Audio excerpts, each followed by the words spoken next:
Sorry, geese. Didn't mean to disturb your lunch break. Good afternoon, folks. This is Bear here for Bear Trout Backcountry. Thanks for tuning in once again.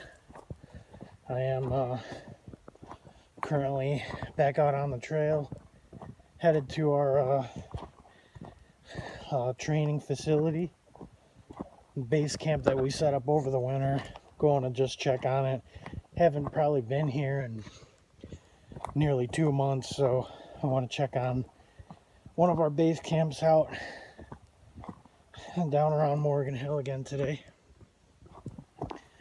And it will be an interesting episode because I seem to have left my tripod at home.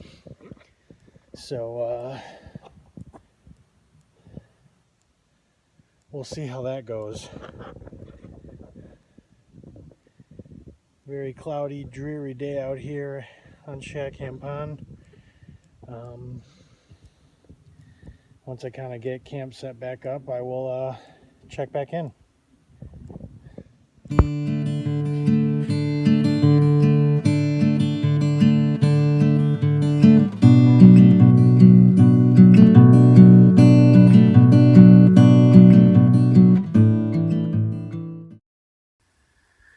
So this may be a familiar sight to some of you who have watched Bear Trout Backcountry's YouTube channel for a while, but this is our base camp up around the Morgan Hill area, and had very overgrown remnants of the old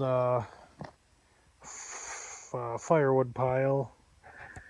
Raised bed, sleep platforms there. Our canvas is still there. Everything seems undisturbed, so looks like we picked a pretty good spot. But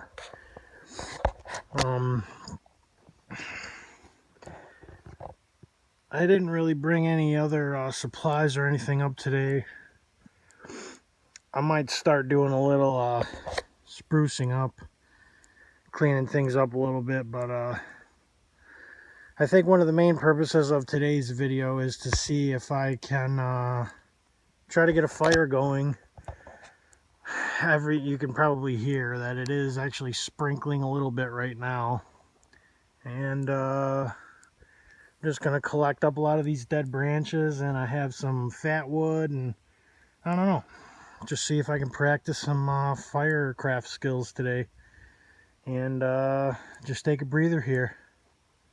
So stay tuned, folks.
Well, folks, as you can see,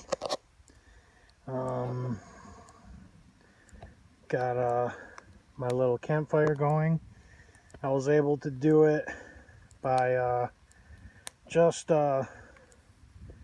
whittling off a bunch of maybe like a quarter handful of fat wood.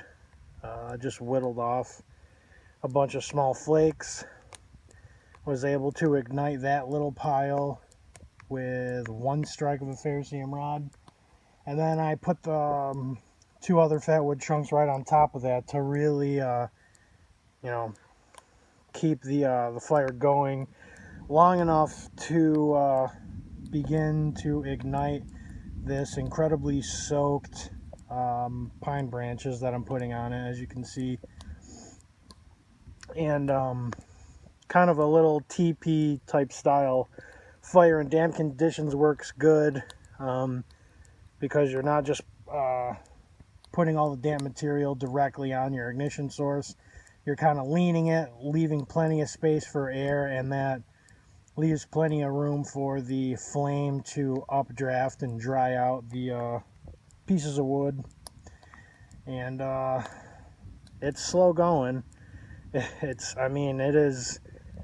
It's a nice steady rain now. I don't know if it's showing up, and you may or may not have heard from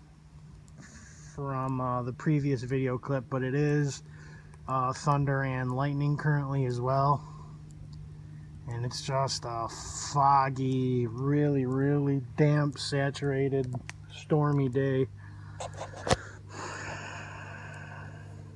But she's going slow but sure. And pretty much just to say, you know, with a little bit of practice, a little bit of patience, staying cool, stay calm, even with absolutely zero dry wood, I was able to start this fire, like I said, with just a harvested piece of resiny pine fat wood. I always keep a couple of pieces in my pocket. And I'm a firm believer in fat wood these days. My past several fires have been started with this method. Combination of fat wood and a ferrocerium rod. You can submerge both those underwater, and immediately you can start fire with them. The resin in the fat wood essentially blocks all water from penetrating it, so it will work in all conditions. Same with the ferrocerium rod. So I'm a firm believer in that method, and you can hear the thunder rumbling in the distance, and I'm going to throw my raincoat on, keep feeding this fire, and just enjoy myself. Well, folks, I still don't know if you can tell or hear it or not, but the rain's actually really starting to come down now. And one final trick I like to say, which right before I started filming, the whole thing kind of tipped over, but you can see what I did was I started placing the sticks in layers on top of each other, 90 degrees from each other, and that just kind of creates a tower that burns the stuff on the bottom and then dries the next layer up, dries the next layer up, burns the next one up, dries the next one on top of that, and it just kind of makes a drying and burning effect for when you really have soggy, damp material like I do today. If I can get a close-up, you can just kind of see all the steam and water sizzling off all these branches. Stacking them 90-degree rows like that really helps with that process. Case in point, I have a very legitimate warming fire right now, and it's quite cozy in this little area. As you can see, I'm in very close proximity to the raised bed sleep platform that I made a little while back, and would be using that canvas up on my ridge line right here. with an open face lean-to like this and a fire in close proximity for warmth and cooking, you got yourself a very, very functional, easy to set up camp in all conditions. But yeah, I'm very pleased with how this has turned out. Fire's going great. I've actually used up all the wood that I had prepped for this demo. So I'm just going to hang out for a few more minutes, sip my coffee, and let this burn down a little bit. I'll put it out, and then I'll head out of here before I get too drowned.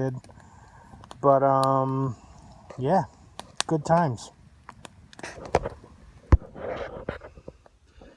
And one other thing I would like to take a moment to say is, I know I've talked about this before, but if you can find, first of all, standing deads, second of all, leaning deads, and also any dead branch connected to a live trunk still are going to be your 3 best bets.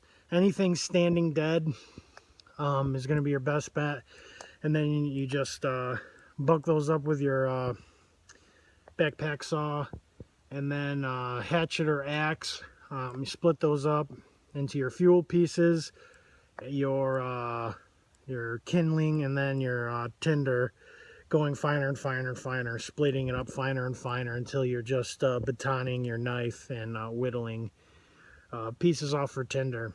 But standing deads is your best bet. Leaning deads will hold a little bit more in moisture, so be wary of that.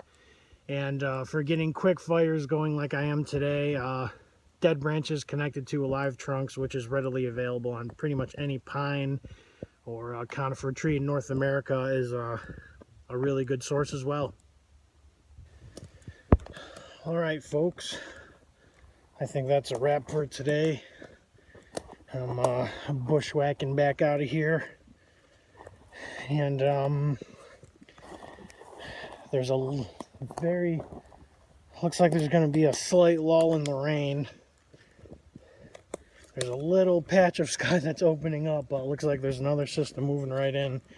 But I'm taking that as my cue to make my escape out of here. But that went pretty well.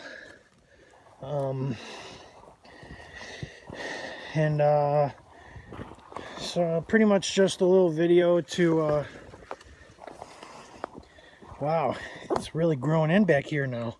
Haven't been here in a couple months, so everything looks a lot different. But everything, anything is possible in any weather. It all depends on your skill level, your willingness to make it happen, and your patience, and your ability to just think slow, make good decisions. Obviously, none of those dire situations occurred today. Today was a very mild, whoa, it is treacherous out here. Today's a very mild example of just starting a simple fire on a rainy day. And as you can hear, it returned. So I'm continuing to make my way out of here. I appreciate your views, your follows, and everything you guys have done for Haskell Forge. Your orders and ideas mean a lot to us. We've had a great time making custom knives and tools.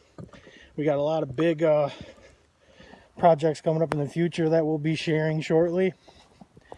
But until then, thank you all for joining me on this quick episode of Bear Trout Backcountry, and I'll see you on the next one.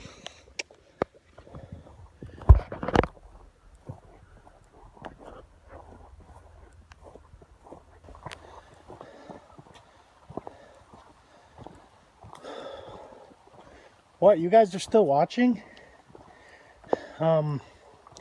Before I forget, one other thing I wanted to say was sometime in the next week or two, it might even be our next video, will be a brief Northeastern Woodlands tree identification video requested by my man Sam Dana. So Sam, spread the word and stay tuned. We didn't forget you. It's just backed up on episodes to edit and all that, but we're getting to it. So a real useful episode to a lot of people, and it's always useful to me to continue to keep my tree ID skills brushed up. So tree identification video is in the works and on the way. Stay tuned for that.